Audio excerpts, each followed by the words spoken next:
Hey, everybody, you're watching Wake Up Call Live. I'm your host, Christina Previn, and I'm here today with Jessica and Alexis. They are the co-hosts of the Future Regrets podcast. Welcome, Jessica and Alexis. How are you? Hi, we're doing good. How are you? I'm awesome. Happy Saturday. It's good to see you again. Yeah, you too. I feel like we need to do this more often and stay in touch because we were just having a very awesome conversation in the green room about plastic surgery, my favorite subject. And we're not here to talk about plastic surgery. We're here to talk about your podcast. So maybe we have to schedule another time to talk. Yes, we're always available. Especially celebrity gossip. That is our forte. Mm-hmm. I know, right? Who doesn't like some celebrity gossip? Yeah. So I wanted to get you guys on here. I love hearing other people's stories about their podcasts, like how they started, how they picked their name and their theme, and just kind of get an idea of how you do things, because sometimes it helps me figure out how I should do things. So thanks for coming on and sharing your secrets. So absolutely. First I have to ask you guys, how do you know each other? We worked together, like in real jobs, 10 years ago. Mm-hmm. Yeah. So we were both in Tucson at the time. And I was living in Phoenix. I had decided at that point, so this was in 2011, that I was not going to go to law school. And so I canceled my seat deposit. And smart decision. It's what I have personally been happy with. But my boyfriend at the time was living in Tucson. And so in 2011, kind of at the bottom of the recession, I don't know, it was bad. I was clueless. And I just thought, well, I'll move there and I'll get a job and everything will be fine. And I went into this nonprofit and applied to be their office manager.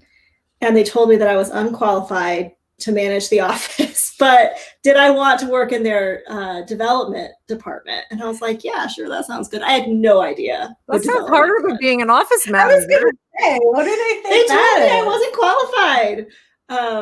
And did you say, well, I was good enough to get into law school?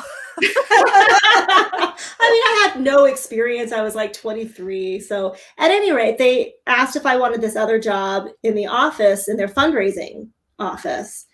And I was like, sure, never done that before. I can probably do that. Mm-hmm. And so you guys were working together? Yeah, we shared an office. Alexis had already been there for about a year, I think. Yeah. So in one of my second interviews, I had my future boss gave me an Excel test. She opened a spreadsheet on her computer and she was like, do these manipulations, sort the spreadsheet, do all this crap. And I was like, I wasn't expecting this. Did you lie and say that you knew Excel and you didn't? I did say I knew Excel because I did. I took like computer science 101 in college. I knew formulas and stuff, but I wasn't expecting to have to do that. Like, I thought we were just talking about fundraising and marketing. And then she was like, here, manipulate this spreadsheet. And so I did it and I got the job. And later I found out. Later I found out that whole thing was Alexis's doing. That's a really smart idea because so many people lie about that. Well, and that is why, because Jessica's predecessor did not know Excel. She didn't know what like Control C did or Control V, like knew nothing about computers. And I was the one that basically like had to scramble when she completely like destroyed a spreadsheet before an event. And I was like, I'm not doing that again. So whoever else we bring in, you need to give them a test and make sure they know what they're doing. That is smart. That is really, I feel like I've seen that maybe in a movie and some person, or I don't know, maybe it actually happened in real life. Not to me, thank God.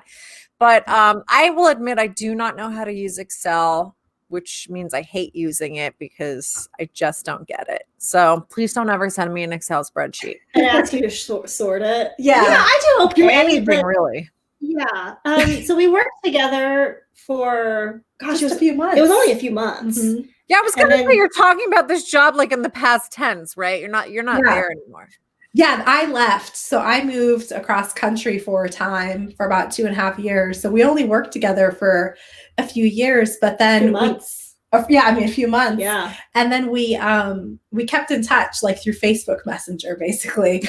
And we would chat like while we were at our respective Our jobs jobs. throughout the day. And just that's really how our friendship, I think, grew. That's cool. Because Yeah. sometimes you make friends, or at least you think you make good friends at work, and then when you don't work there anymore, you never hear from them ever again. Yeah. Yeah. And we definitely were, I mean, it really was kind of that Facebook chat. And I think there was a little bit of G chat in there. Yeah. That was like where our friendship, I think, was solidified. But when I was working there, I considered this job kind of my very first real one. And I remember by the end of the day on Friday, and it's summer in Tucson, like it's very relaxed because it's hot and a lot of people leave town. And the ones who are still here don't actually do a lot. So Friday afternoon in the middle of August, and I look behind me because our backs were facing each other in this office. And I'm like, Alexis is still working. Everyone else in this building left an hour and a half ago. Why are we still here? She's making it sound like I have a really high work ethic. And the reality is that we had a boss at the time who was like more on my ass about hours. And so I never felt like I could leave. Like, that's the truth. And so I felt like I couldn't leave. So we were there. You couldn't leave before her. No. So we were there closing up the building at 5:00 on Friday afternoon all summer long. I'm like, why are we still here? Yeah. So what do you guys do now? I work for a consulting firm doing proposal writing and editing. And then Jessica? I work in a marketing agency doing marketing. Mm-hmm. Oh, okay. Yeah. So how did you develop this podcast? What was the brainchild of this podcast? It was Jessica's idea. It was my idea, but I honestly don't know where it came from.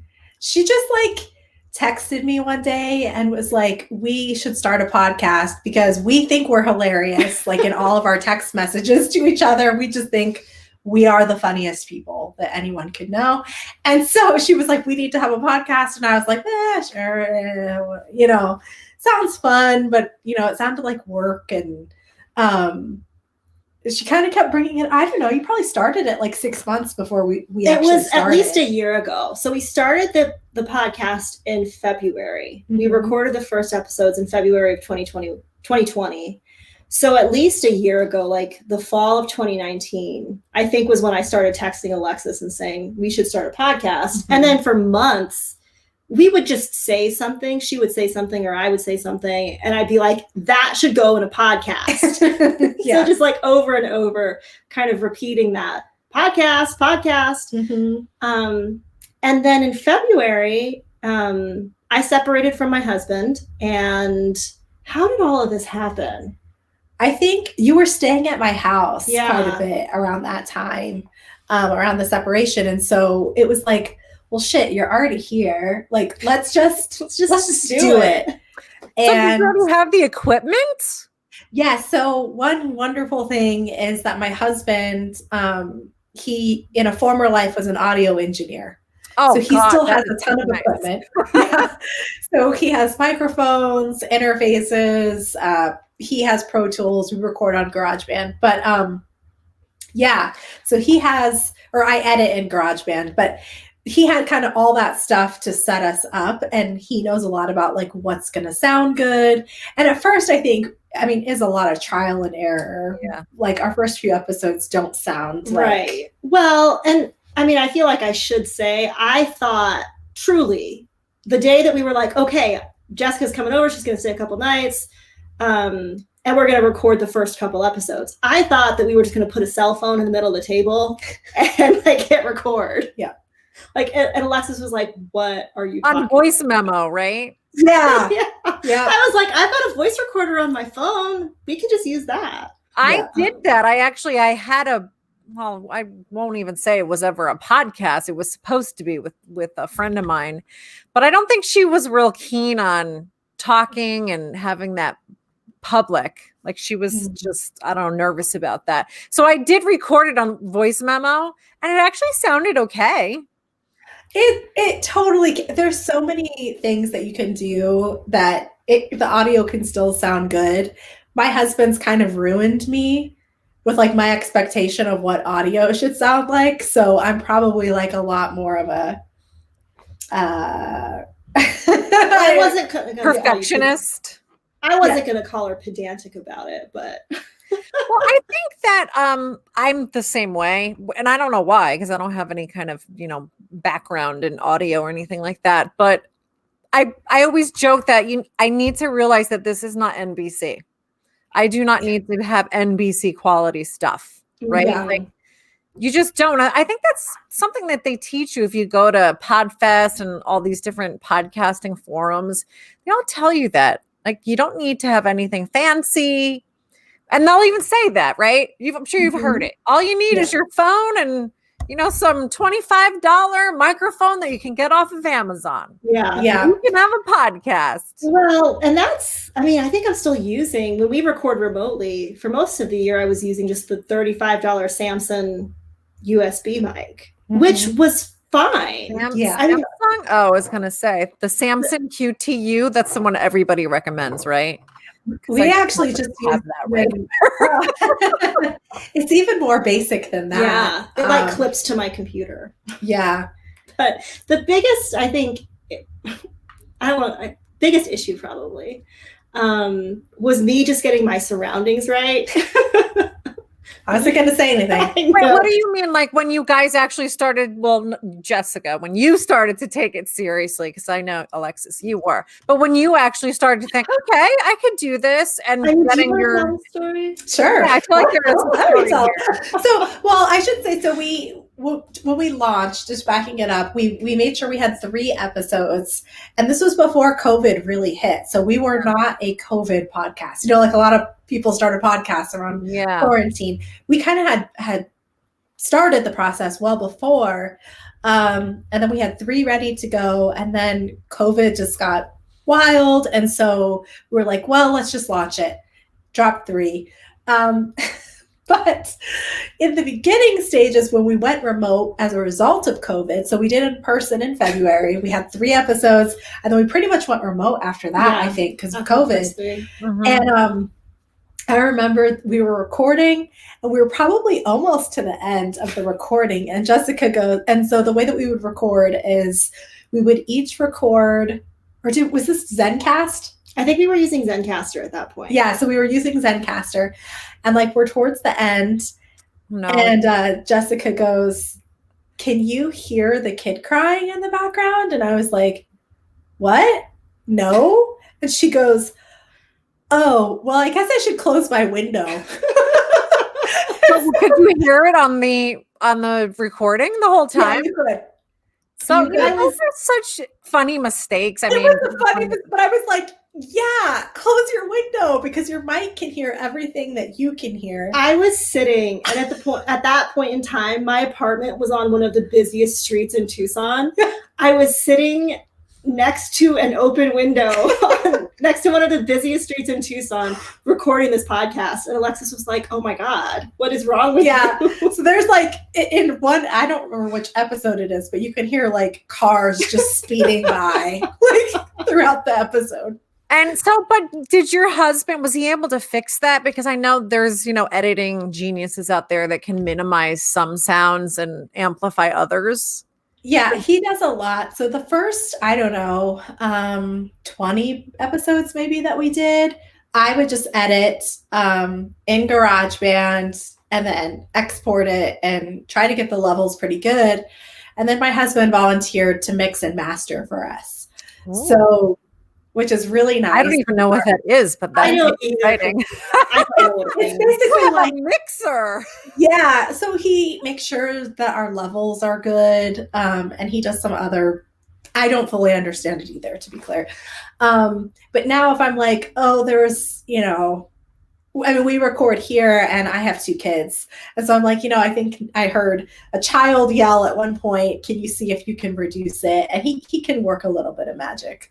I think that's the beauty, though, of podcasting is it doesn't really matter. I mean, if there's some imperfection, if you hear a kid in the background or, every once in a while I forget to silence my phone and you'll hear it boop, it just doesn't matter. You know, unless you are totally anal retentive and you're going to freak out if it's not completely perfect. Yeah, which I used to do. But I have just learned that my life is going to be a lot easier if I don't do that. And nobody cares. I really don't. Yeah. We were just talking about that before we came on. Like, our practice to becoming better people is to care less. Yes. Yeah. In fact, just last week when we recorded, my husband was out of town and we were trying to use a new interface and I couldn't get it to work. And we just made it work with one microphone between the two of us. And it was fine. It was totally fine. You know what I think? There are some podcasts that I listen to where usually it's background noise or something that it's not the kid suddenly crying in the background of the phone going off. It's just kind of like that, like lack of clarity, I think, in the overall tone that makes it hard to listen to. And I think it's kind of identifying what's the most important thing, you know? Yeah. And it's okay if a dog barks in the background or something, but can we get it so it's very listenable? Yeah. Yeah. I mean, I have noticed that we're doing this live, so there'll be video and audio, and I will put it on my podcast, but I have learned to be mindful when I'm doing a video that you do still have to make sure the sound is going to be a certain quality, right? Because if you're listening to a podcast where it's only audio and that's all you have, if it's not good, crisp quality, you're not going to listen to it. Yeah. Right. Yeah. I mean, I just pay attention to my own behavior. And if there's something where it's garbled or it's not loud enough or there's like some kind of interference, I'm just not going to listen to it because it starts to become too much work. Yes. Yeah, exactly. And one of the things too that we've decided is that when we have guests, it's okay if their quality isn't a perfect match to ours. Yes. Like, Yeah. people are forgiving of that. They understand. And that's great. Yeah. That's been something that I've had to tone it down a bit too.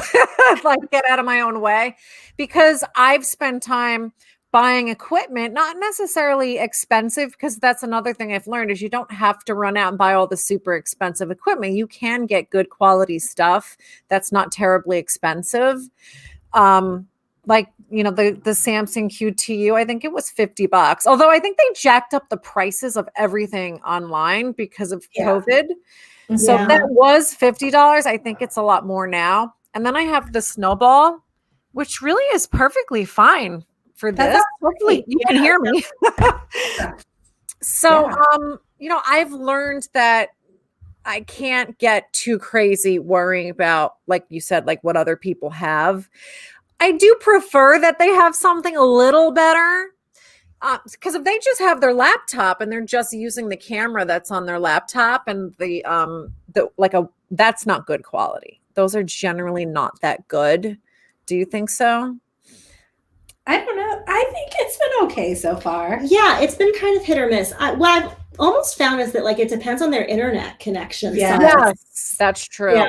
That's true. We had a great interview, but she kind of had a spotty internet connection. And so the overall quality, I mean, both of the video and of the audio, you could tell. Although I hear the new Macs with their built-in camera, which would make sense that Mac would have excellent quality, but I hear that the video and audio quality for the built-in webcam. That's what we're on right now. It is? Yeah. Oh, good. That's so pretty. Also, you just have a Mac sitting in front of you. Oh, that's awesome. So for anybody who's watching and wants to start a podcast, because I hear this a lot too. I want to start a podcast, but I don't know how to start. And they think it's so complicated. And I can relate because I thought that too. And I felt like my learning curve was very steep. But I always tell people it's really not that hard. I can give you a list of a few things to buy and you'll be ready. Yeah. It's weird because I don't feel like it was hard to start it. Do you feel like it was? That's probably because Alexis did everything. Honest to God, I was thinking about that. I was like, did Alexis do all the work? Like, I just showed up and I was like, okay, I'm here to record. She's the talent. Well, I will say I had the kind of a similar experience because my very first podcast was the Divorce Happy Hour podcast, which is still around, but I'm not as active with it. And that was for my law firm. I did that with my business partner, John, and he really figured out all the tech. And then I got to just sit down and be like, okay, where's my mic? Let's do this. But then when I wanted to start my own podcast, I kind of had to figure out how to do it myself. And then just through trial and error, I just figured out what equipment I wanted to use. But you guys did Zencastr for a while. Did you like that? No. Yeah. No. And I want to say too, like, give yourself some credit. We had a lot of stuff, but we are both planners. We both have a marketing and like event planning background. So I think that was like really helpful for us. So we, had like we have a shared Google Drive where we put like a whole plan. Here's all the things we need. We need our Instagram, we need our Facebook. We had to find a host for the podcast. Like you set that up. Did I? Yes, you did. I don't remember. What are you using? We use Buzzsprout. Mm-hmm. Okay. Yeah. So, there was a lot. There is a lot to it, but I think, having a plan and stuff really helps. But so we tried Zencastr. I've heard people say amazing things about it, but to me, there were a lot of glitches. It was very glitchy. If you ever tried to talk at the same time, or if someone laughed or made any sound on the other end, it would cause a cutout in the audio. Even if you're both wearing headphones. Oh, wow. So we had to so those few episodes that we did on Zencastr, I think it was probably like between 7 and 10, episode 7 through 10. Firstly, you can hear kind of those dropouts of the audio, but secondly, we started to get much more cautious about how we were talking, and obviously we try not to talk over each other anyway, but we were very careful and it started to feel stilted. And we laughed a lot. Like we laughed a lot on our podcast. So that was really hard. So we actually threw, I think it was, I don't know, I'm in a bunch of podcast groups on Facebook. But I saw somebody recommend that when you do remote, you each just record into your devices separately and then get on a phone call or a Zoom call. So what we would do is we'd get on Zoom so we could see each other and talk, but then we would record. I'd record directly into GarageBand and she'd record directly into her device. And then she would send me her file when she's done. Wow. Yeah. So you would just see each other on Zoom, and what would you just turn the volume down on your computer? No, because we'd put headphones on. Oh, so you'd have okay. So you'd have the headphones on, but you would talk into, I guess, your microphone, so it would go into GarageBand. Yep. And I just recorded locally. I have a Windows PC, so I would just record locally into Voice Recorder, which is the default, like, built-in voice recording app. And I'd send Alexis I think it was a WAV file that I'd send you. So so we were hearing each other through Zoom, but our computer was recording us through our apps. And I think that's been the best solution because both of the audio, like, it just sounds clear on both sides. And the only thing we had to figure out was how to start at exactly the same time. Yes. Like you'd have to start your recordings at the same time to make them easier to line up when you are. Yeah, like they can be a little bit off, but I don't want to start recording a minute before she does. So how do you do it? Are you like 3, 2, 1, go? Kind of. We pull up our time like on our phone and we'll just say, okay, hit record at the 15-second mark or whatever. Yeah. Well, it's working. I mean, it ended up being pretty foolproof.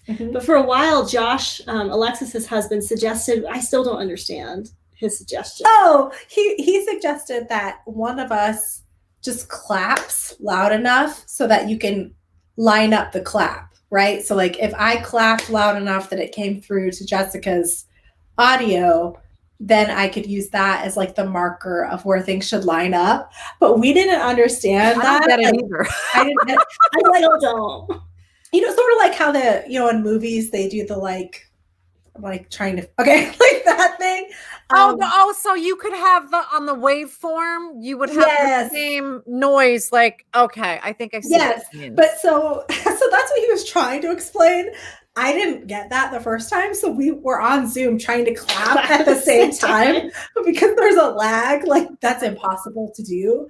And so that's like one of our outtakes that we've been saving for a rainy day is us trying to clap at the same time. It's like a minute of us trying to do this. And you gotta put that up there. Yeah. Maybe So, like April Fool's Day. yeah. So we've had, we've been weekly ever since. We've released an episode a week since, I think our first episodes came out like the last Thursday, maybe in February. It was like March 17th. Didn't we release in February? We recorded in February and we were going to launch. And then we were going to launch like March 24th or something. But then everybody was home because of COVID. So we were like, screw it. And we just put it out like March 17th. You know, I started listening to podcasts way more when we were all in lockdown. I know some people are back in lockdown because I was getting stir crazy because we couldn't do anything. You're not even going out to the store and, walking from your car to the store. So I got a rower in my garage and I would just row. I'd row for like an hour or longer. And I would just put on my headphones and listen to a podcast the whole time. What kinds of things do you listen to? I'm kind of obsessed with Peter Attia right now. Do you know that one? Mm-hmm. It's not like a fun girl one. He's a doctor and his area of specialty is he studies longevity. And he's totally nerdy. He's always talking, like he gets really into the weeds with medical stuff. I only understand like maybe 50% of it. And he interviews other doctors. And I'm just nerdy, so I like to listen to that. Does he believe that we should eat like 1,000 calories a day? Well, he's actually really into fasting. And not intermittent fasting, but he'll fast for 3 days. He went on Instagram and said that he was going to fast for the 3 days before Thanksgiving. And he explains, why he does that and the science behind it. But I can't do that. I can't fast for 3 hours. I mean, I used to do intermittent fasting. And it's just skipping breakfast. Yeah, right. That's my idea of fasting. It's just skipping breakfast. But I don't know. If you're interested in learning more, you could find him online and check out his podcast. I also really like Tim Ferriss. I've heard of him. I haven't listened. Yeah. I have his 4-hour work week on CDs. Like that's how old it is. I've never listened to it. Like I understand the concept. I think I've gotten his newsletters. I signed up for his emails a while ago, but I'm like, okay, I need to listen to the CDs. I guess I could read the book, but yeah, I have the book. I've picked it up here and there. I've never read it through. It's dense with a lot of information. It's good information, but I feel like sometimes my brain just wants to explode, and I'm like, I have to put this book down. I realize how inefficient I am, and so we're gonna go back into denial, and we're gonna put the book down. And Joe Rogan, I like Joe Rogan too. I've never listened to him. I've just listened to clips. They're long. I mean, they all do very long podcasts, like 2.5 hours. Mm-hmm. That is wild to me. Like ours are 45 minutes to an hour on average. Yeah. And that is like, well, I mean, I'm sure you could talk for 2.5 hours. I always think, but who's going to want to listen to me for 2.5 hours? That's kind of it, right? I have had some very lengthy interviews, like 2 or 2.5 hours, and they were with business people that that their audience would want to hear. And, so it's not just me bullshitting with my girlfriend, Yeah. I have people like that. I have the Shit Talking podcast that I do with Robin Ross. She's a colleague. And that's what we do. We do shit talking, which actually you just used that word in one of your podcasts. We did. I think it was the recent one, number 40. Which one was that? Was it number 40? Was that the most recent one about resolutions? Yes. I had one on. I can't remember which one it was, and I heard you guys say that. I am a big proponent of some light shit talking. Yeah. Like not we're not trying to hurt anyone's feelings or anything like that, but a little light shit talking is fun. It's fun, right? It's like, I don't know, it's an outlet. And so we do that, and we actually stream live every Wednesday at 7 Eastern time on our Shit Talking Facebook page. But we are very happy to say that we're on hiatus. You know, we feel very official when we say that we're on hiatus for the rest of December, just because it's crazy with the holiday season. It's nice to take that break. Yeah, I mean, we've been good. I'm proud of us. We started, I want to say we started on September 23rd. I know it wasn't that long ago, but we've done it every single Wednesday since then. To do live? Yeah, that's really impressive. Because you have to be like in front of a camera, you know. Yeah, you got to get the hair and all that. Yeah, but the camera can sometimes stress you out, but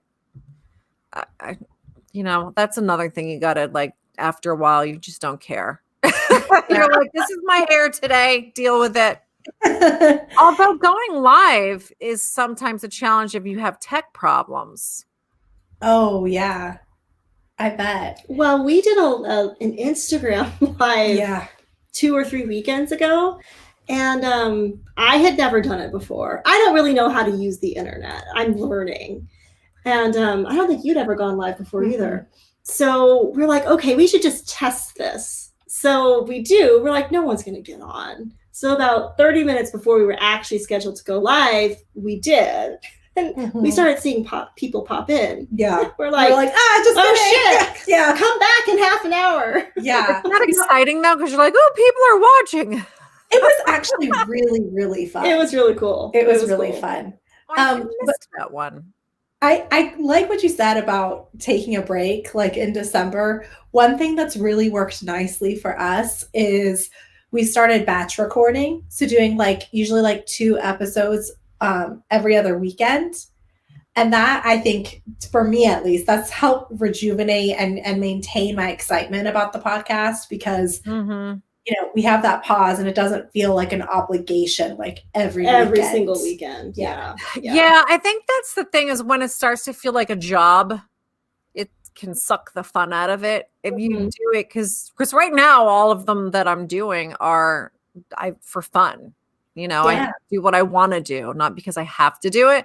So that was something I was going to talk to you guys about. You've talked about it a little bit, is adhering to a schedule. So you'll record every other weekend, and you'll record 2. That's smart, because then you get some time to yourselves on the weekend. Yeah. We've done a few different recording scheduling things. We started by doing like Wednesday evenings at 8:00. Yeah. And this was when we were fully remote. And I go to bed between 8:30 and 9. So really? Yeah, I'm an early sleeper. What time do you get up? At that point, I was waking up like between 4:30 and 5. Oh man. But now I'm a 5:45, 6 a.m. person at this point. But we were starting at 8:00. And by that point, like Alexis had been putting the kids to bed and everything else. I had just been drinking since I got off work. So I don't think they were our sharpest episodes, at least. No, because we're tired.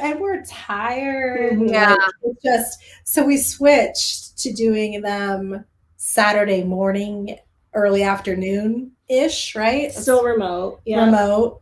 And we just noticed that we felt like the quality was better. Or at least lively. I felt better about it. Yeah. I just felt sharper and more together to do it in the morning. And we pretty much stuck with that. But then we started doing, instead of every weekend, every other weekend. Yeah. And you stuck with it. So is it because you enjoy it? I think it's a lot of fun. We actually had this conversation last weekend, I think. My big motivator for doing this is just that I think it's a lot of fun. And we said in one of the episodes, or Alexis said this, she was like, I am the funniest person I know. And I gasped, because I was like, I say that about myself all the time. Yeah. I think I'm funny. I make myself laugh. And I think everyone should, right? Like, I think everyone should find themselves funny and be able to entertain themselves. And this has just been a fun way kind of doing that. And I think too, it's going to be a lot of fun to have that record. To be able to listen. Yeah, be careful what you say. Your kids one day will listen to it. I don't know about that. Also, though, I should say my therapist also said that I needed a creative hobby. Oh, so really? Well, you know what? I think that was the reason I really gravitated towards it, because I'm a lawyer, and it's not the most exciting field, at least in my opinion, and most people's opinion, I think. And I wanted to do something creative because I didn't feel like I had any creative outlet. And that's how I decided to do it. And it seems to be satisfying that desire to do something creative. Yeah. So. And you get to do so many different things. Like there's so much that's involved with it, from, coming up with the things you want to talk about in the first place, to all of the recording and that kind of stuff. But then the promo and the social media and all of that stuff. There's a lot. Yeah. It is a lot. It is a lot. And since I have a few of them, I'm just like, oh God, what is it? I need to hire someone to do this. I don't know how you juggle so many. Well, I could be a little more active on social media. I probably should be a little more active on social media. But I love your artwork that you post on Instagram. That's all Alexis. Yeah, I love it. I love the color palette, and it's really vibrant, and it's just fun. I love it.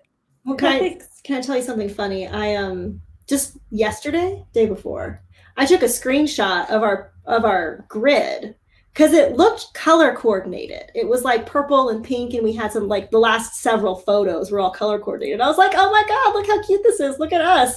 Like, it's so subconscious. And she was like, no, I did that intentionally. Now I gotta look. and there's a picture of J-Lo over here right on my feed.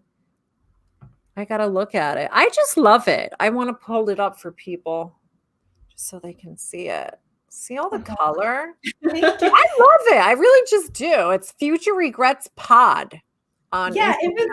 It was fun. I think the branding stuff was fun, and we've had like different variations, and I think we kind of landed probably where we are for a bit. But we looked up, like, I think Jessica was the one that was like Palm Springs, like that's the vibe. Yeah. And so we looked, and it's colorful, and that's really what we wanted it to represent. I love your podcast art. That's the Palm Springs thing, right? Or you in general. Yeah. Yeah. I don't know how to do this for anybody who's watching. Yeah, episode 40. That was the one. That was, so we actually had a photo shoot in May. I was May. going to ask you about that. Like, where did that car come from? Oh my gosh. Okay, so we'll have... The car was borrowed. Yeah, we don't own classic cars. But Kelly Rashka is our photographer, and a friend of mine owns a boutique hotel in downtown Tucson, and this was kind of when things were still closed, and we were like, okay, now is probably the safest time to do a photo shoot. The place was basically empty apart from some of the staff. So we went down there and got to do a ton of photos. And he also like collects and restores classic cars. And so that's a Buick Riviera that we're in. And he mentioned at one point, like, hey, if you guys want me to bring the car down for the photos, I will. And I was like, yeah. Yep. That would be really amazing. Works. And I'm not a car person, like, really at all. But when that car rolled in, I was like, oh, damn. Yeah. Like, that's nice. You're almost like maybe a modern day Thelma and Louise. That's how we felt about it. I've never seen the movie. I haven't either. We're going to watch it. You're making me feel old. Yeah. But yeah. And Kelly, so for that picture that we have for our cover art, she actually put the flash inside the car with us. And she was like, I don't really know how this is going to work, but here, hold the flash. And because it was dark. Oh, okay. Well, it works. It was amazing. We got the pictures back and we were like, holy crap. Yeah. It's very cool. So, yeah. How did you come up with the name? So, do you want me to tell the story? You tell the story. Okay. So, Jessica was staying at my house. This was post things happening in her life. And we were just talking shit like we do. And we were talking about kind of like our anxiety and just our overall kind of outlook on life and all this stuff. And Jessica said some, and also we were drunk. What's a theme here? And so Jessica says, do you know how like people have the fear of missing out, FOMO? Yeah. She's like, I have fear of future regrets. So she anticipates regretting her decisions, right? That's kind of maybe not as much now, but more, but back then especially. And so it's fear of future regrets. And I remember I just said fofer. And we just like died laughing. We laughed for like 2 minutes. And then when we decided to do the podcast and we started, and Jessica's like, what should it be called? And I was like, future regrets, obviously. So it kind of just ties into, mental health and mindset is something that we talk about a lot on the podcast. And it's kind of just a nod to that. Mm-hmm. Yeah. I like it. I think that's something everyone can relate to, like, especially women. We've talked about perfectionism, how that affects us at times. And I think we all suffer from that. Absolutely. Yeah. Am I making the right choice? Should I do something else? How am I going to feel about this in 6 months? Like, that's kind of the feeling that I was like kind of trapped by for a long time. Yeah. And what, I've dealt with it at this point. But when we started looking at social media accounts for future regrets, it's mostly like tattoos. It's mostly That's people funny. They post all these terrible tattoos, like, I'm gonna have to look that up because you're Future Regrets Pod, right? Yeah. And it's just kind of like a nod, I think, to almost how absurd it is, this idea of prematurely regretting something, right? And living your life in fear of this potential future regret. Well, yeah, I mean, I talk a lot about mindset and stuff in my podcast too, Wake Up Call, and just in general, it's a topic that I think about a lot. And I think there's sort of the saying that decisions will get made whether you make them or not, So sometimes we think by doing nothing that we're just postponing the decision, but it's really getting made anyway. It's just circumstances. Yeah. Mm-hmm. And I used to agonize over decisions, like deciding not to go to law school. That took like 9 months of me just spinning in confusion about it. And I don't really do that to myself anymore. I just decide, Yeah. Just make a decision. If it's going to be a mistake, then let it be a mistake. That's how you learn. Yeah. And I mean, you can always make another decision, right? There's always going to be a future decision that needs to be made, and you can correct whatever needs to be corrected. Yeah. It's like a GPS, course correction. Yeah. Yeah. What's the next best decision? That's kind of how I look at things now. Yeah. There's this saying, I'm probably going to screw it up. It's something about if you're not living on the edge, you're taking up too much room. Oh, I've not heard that before. No, I haven't heard that. I like that one. So I gotta live on the edge. So I had wanted to ask you before when you were talking about Zencastr, did you ever try Squadcast? We did. I think we tried it like one time. What'd you think? And it didn't work well for us. What does it do? It's the same thing as Zencastr. Oh. It didn't work for me either. And I felt really sad about it because I thought it was the solution to all my problems at the time. I was like, this is great. I can see the people. It's going to be good quality sound. And there was one interview I did that went without a hitch. Everything was great. The quality was good. But then there were a few other people that were stuck in the green room. Oh. I couldn't see them. They were like, I'm in the green room. I'm like, I don't see you. And unfortunately, I didn't really find the support desk to be very helpful. They just kept telling us it was on our end. Oh. I don't know if it was that many times, but I don't know. It could have been. But I had a similar experience. So they're supposed to have something where they can record video too. Because I don't think Zoom's the best. It's not. It doesn't get the best audio. but like Jessica said, we've kind of let go of that element of perfectionism and said, okay, like if we're getting a guest who's not a podcaster, I basically just send that we both send them tips of like, here's some things, wear headphones, try to be in a quiet room, Close your windows, close your windows, which you learned the hard way.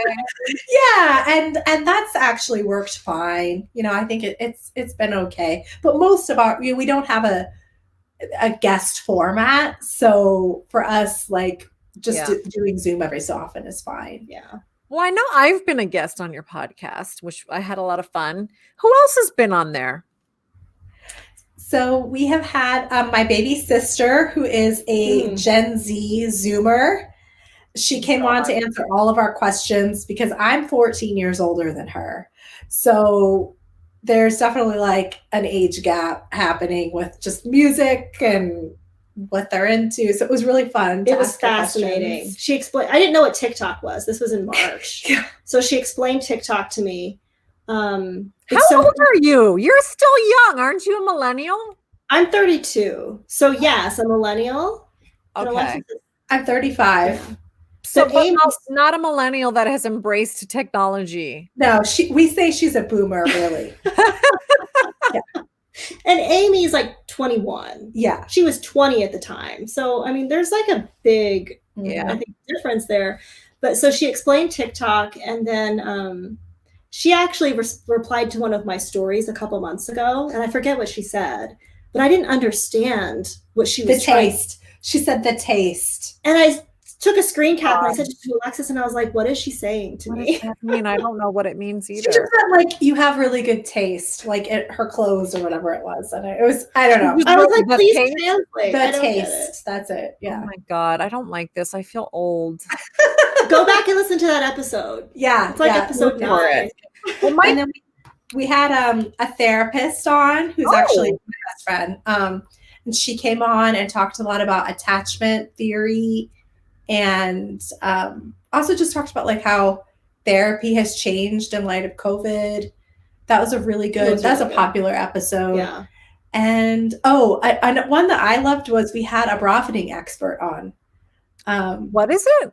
A bra fitting expert. Oh, bra fitting. Oh yeah. God, everybody needs that. Yeah, so that was cool. So she was great. And then like just today we interviewed another attorney, our Pima County attorney. She was a first-time candidate and won, and that was really cool. Very exciting. Yeah. So we also have a woman a few weeks ago she's just started a solo travel coaching business, helping women travel independently and like alone. That's great. I think that's really relevant right now. Yeah. Yeah. It was really cool. And I remember you talked about that. I feel like you talked about that some, like you take some trips by yourself sometimes. Yeah, I do. And I've always found it to be a problem as I've gotten older that if I want to travel, my boyfriend really doesn't. He likes to go to the beach and like that's it.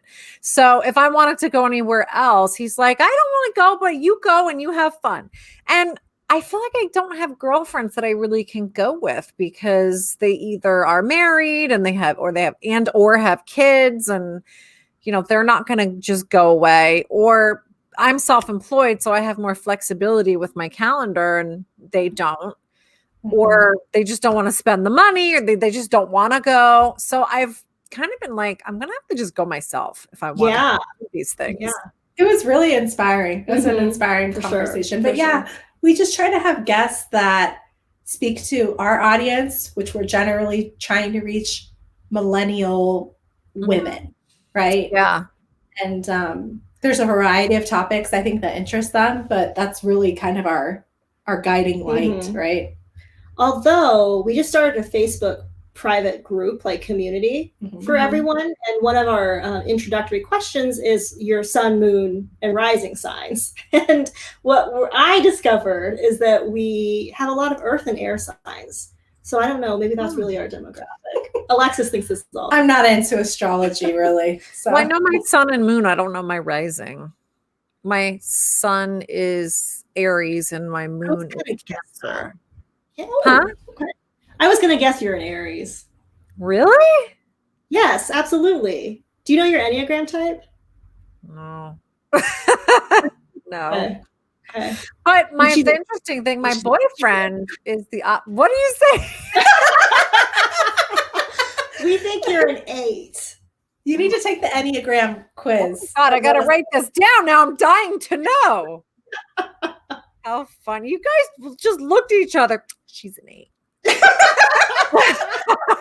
We talk about the Enneagram a lot. I mean, I think we're more into it than our audience is. I think what so I'm learning. too. But I like, think so too. it's basically just, it is the most comprehensive personality typing that I've seen. Yeah. And I just think it's super accurate, and it gives you a lot of insight into other people's motivations and like where they're coming from and how they might be doing based on the behaviors that they present. So, oh damn! What If if you I are not you think I'm an 8?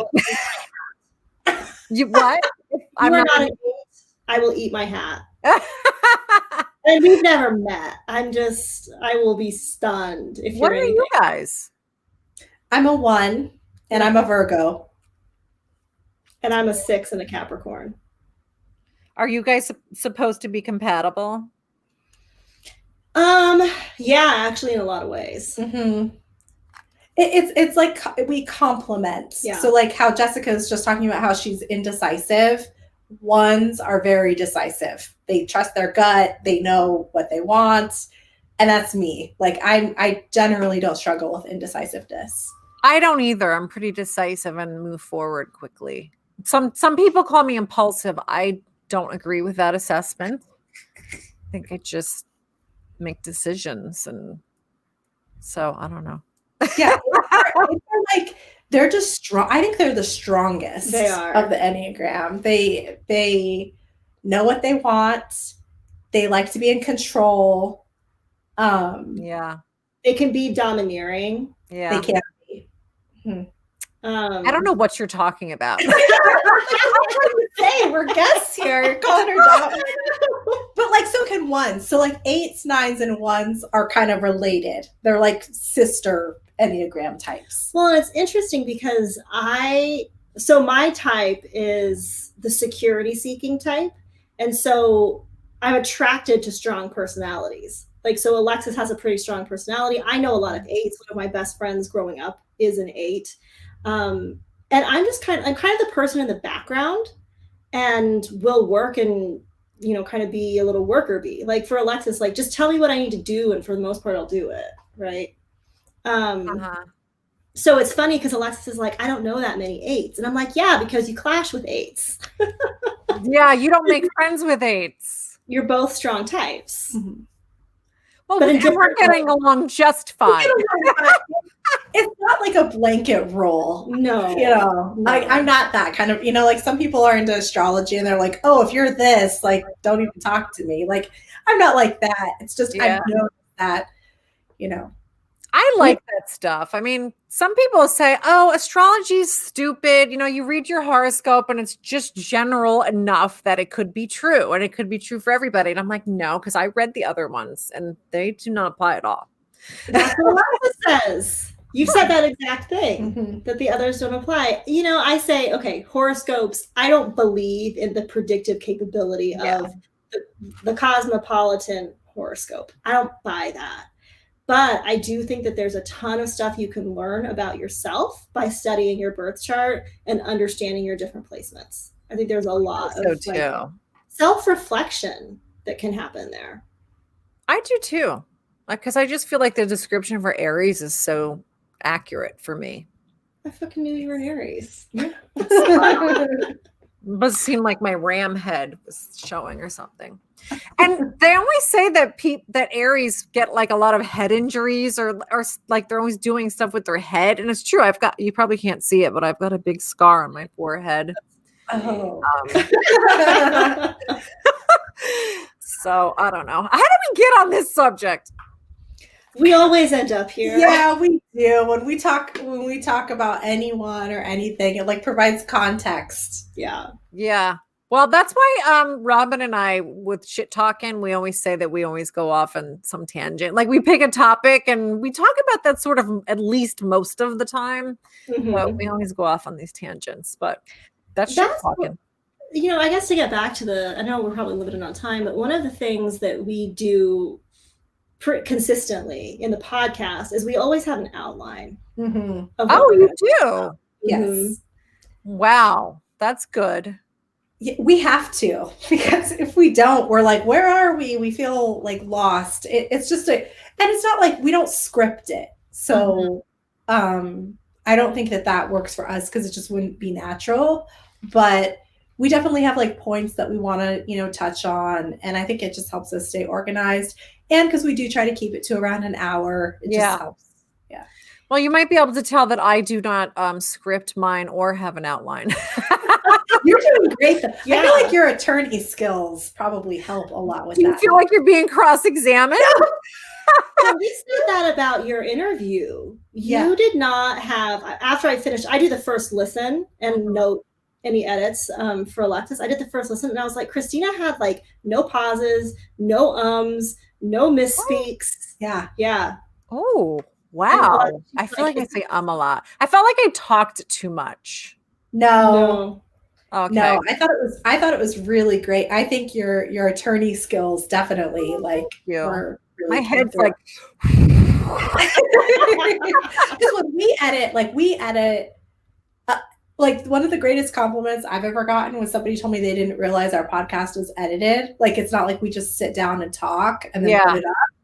Because we cut out some of the not all of them, so it still sounds natural, but like we're trying to think about an answer and we pause for a little bit and that kind of stuff. We cut all that stuff out so it flows. But yours was like so easy. You were like, damn, I don't have to edit that much on this one. Yes. Basically, yours was a very short list of edits for sure. Thank God.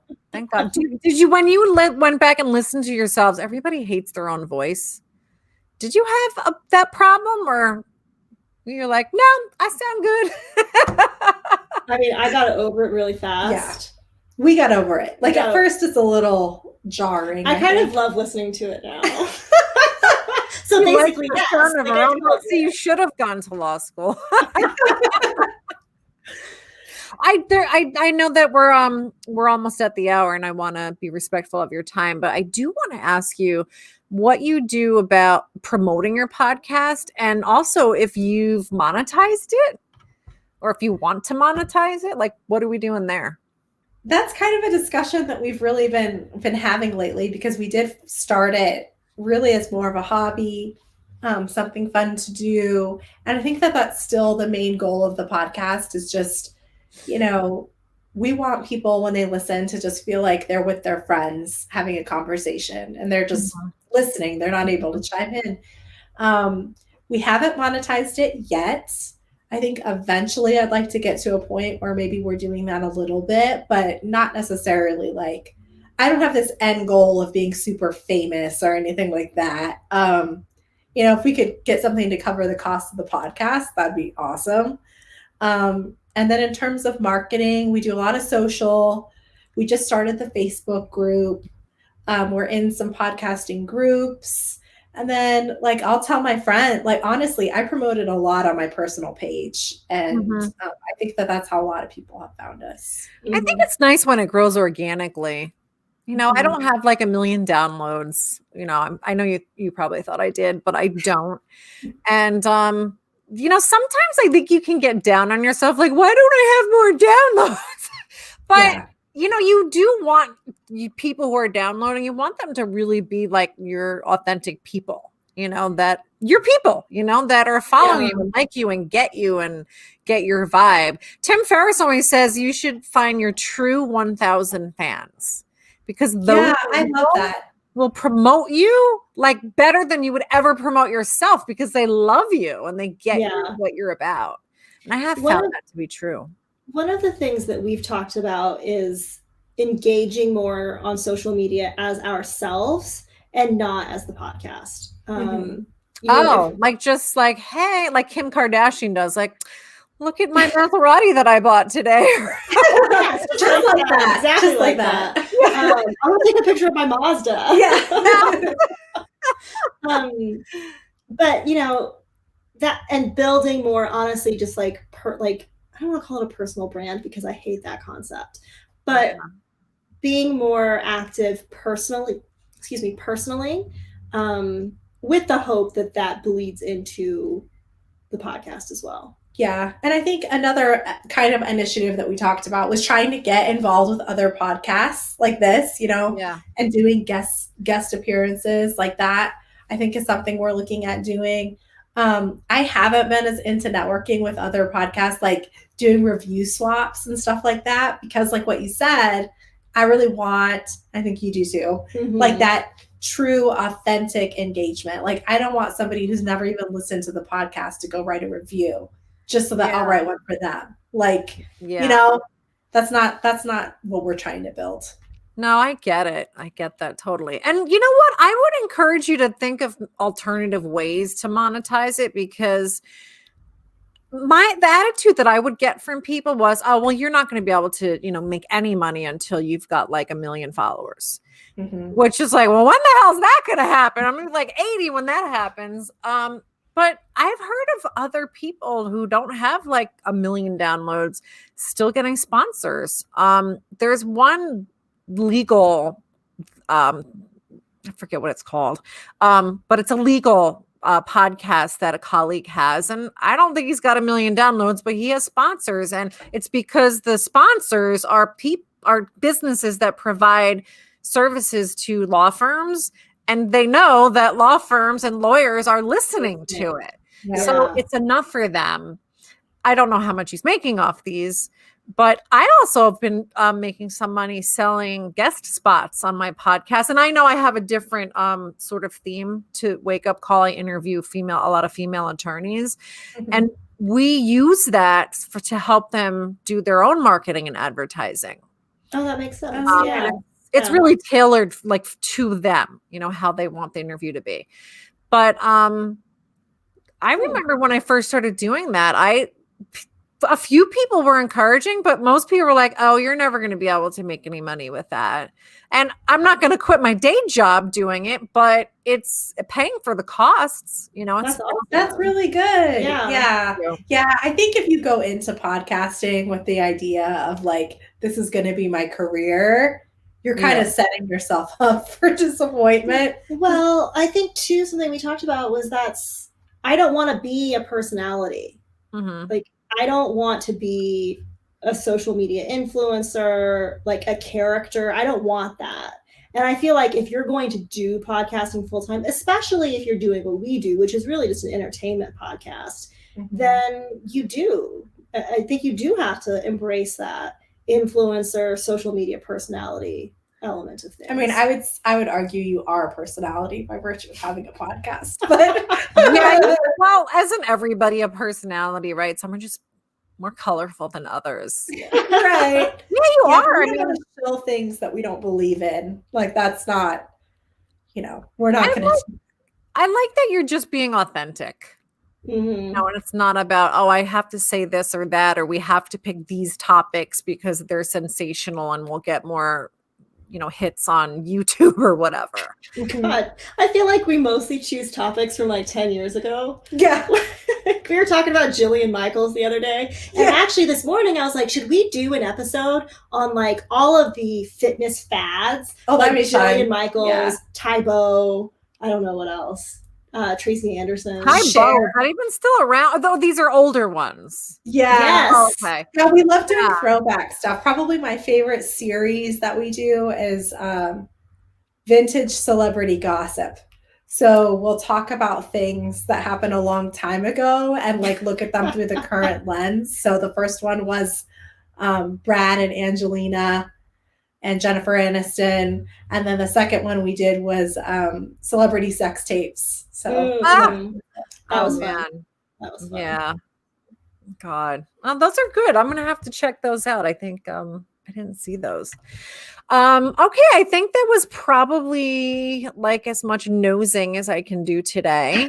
I'm sure I'll come up with more intrusive questions for you. Not at all. Not at all. Thank you for having us on. Yeah, thank you. This is a Well, lot of thanks fun. for coming on. I'll be paying attention to you guys, and I want to join your Facebook group.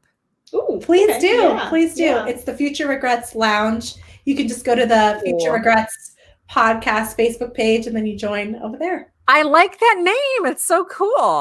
Oh, You guys are going to be famous. I can feel it. Thank you. thanks, Christina. All right. Well, everybody, thank you for watching or listening to Wake Up Call Live. Have a great weekend, and we'll see you next time. Bye.